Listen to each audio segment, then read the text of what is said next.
Hi, it's Iris with the Modest Life blog. I've been working on a skirt series for the last couple weeks on the blog, and in the initial post, I gave a very straightforward approach to skirt making. I really didn't go into too much detail because what I intended for this series is to go a little bit more in depth each week with you as I'm sharing my DIY makes with you. Also kind of talking a little bit more about some aspect of skirt making.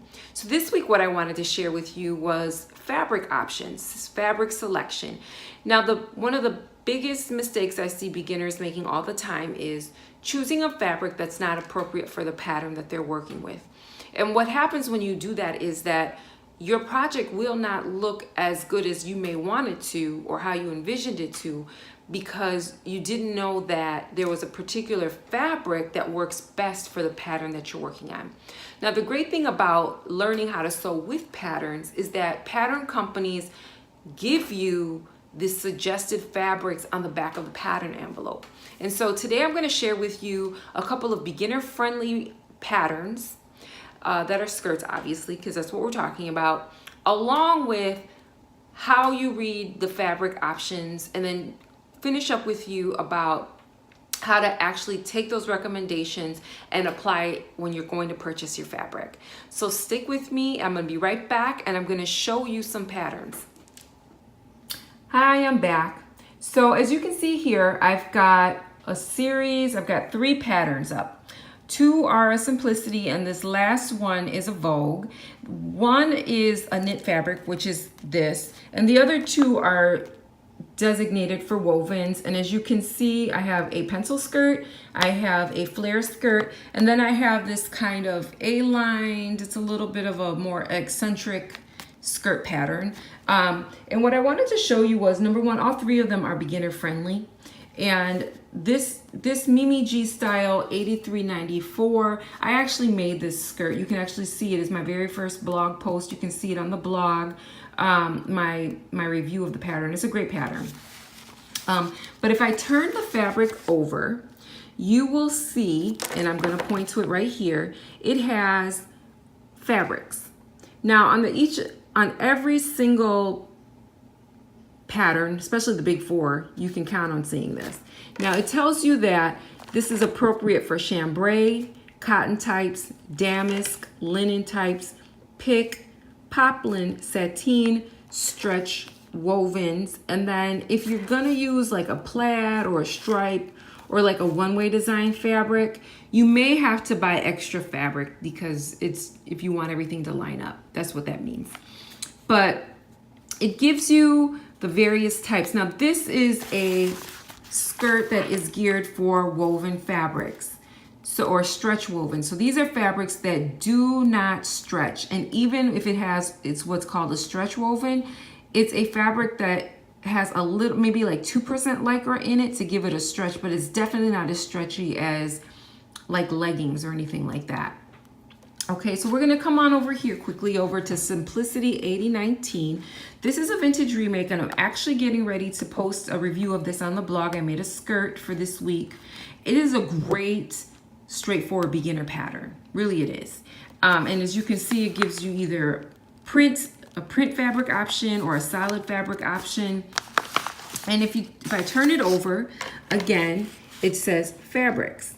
And it offers you your different options: batiks, calico, challis, chambray, damask, double gorget, lightweight, denim, sateen, and it goes on to tell you the same thing. If you might need extra fabric for your plaids or your prints that you might be choosing. Now, the difference between this particular fabric selection and this one is that this is a more flowy skirt design, and these particular fabric options are actually lighter weight fabrics, okay? They are more flowy, more lightweight, and the reason they choose that is because it has this nice flare at the bottom. And so if you use a heavier weight fabric, these pretty folds would actually be bigger. It won't be as flowy, and it won't sit as close to the body as they intended to. Now with this particular fabric, this particular pattern, I'm sorry, It is geared towards heavier weight fabrics. So chambray, cotton types, damask, linen types. These are soft fabrics, but they have a little more structure to them. And the reason being is because it's fitted close to the body. You want something with a little more structure, okay? Now, this is altogether a different pattern and fabric selection.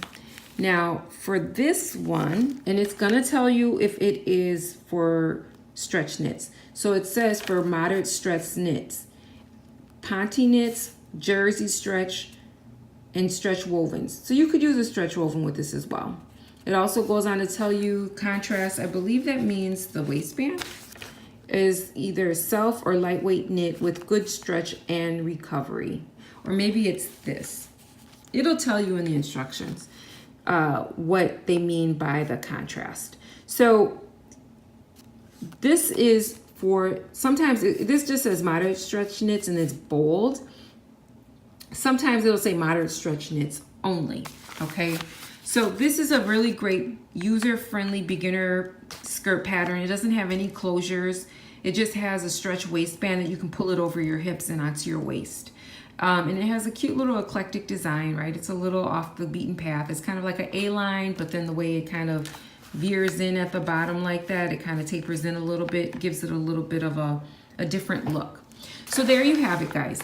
3 different patterns, and the back of the pattern envelope gives you, you know, the suggestions. Just that easy. Now I'm going to come back and I'm going to tell you how you can actually use these recommendations when you're going to the fabric store.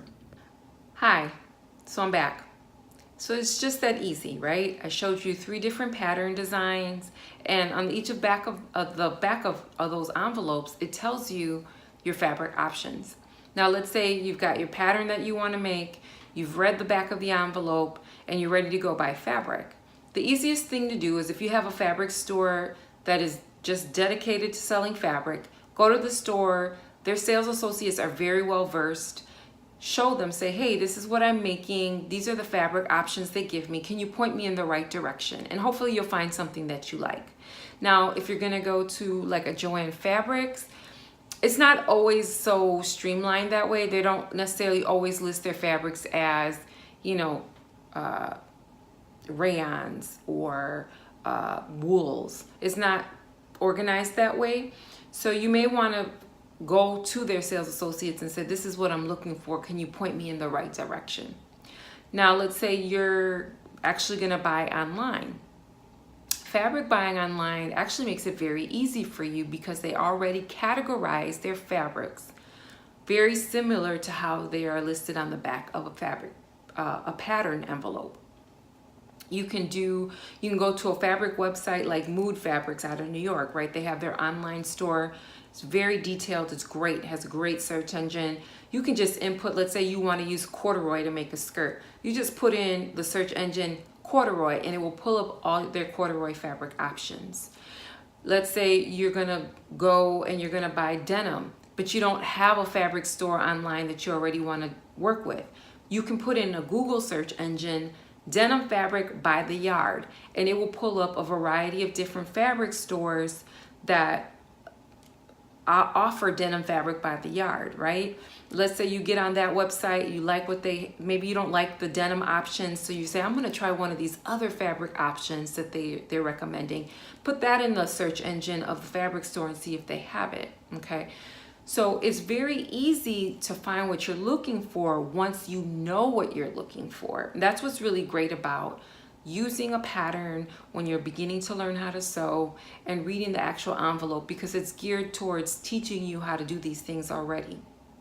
So that's it. That's what I wanted to share with you this week. I hope you found this to be beneficial. Please make sure to leave any comments about this video that you may want to share with me. Ask questions. I'd be more than happy to answer anything that you may want to know. If I know it, definitely will share it with you.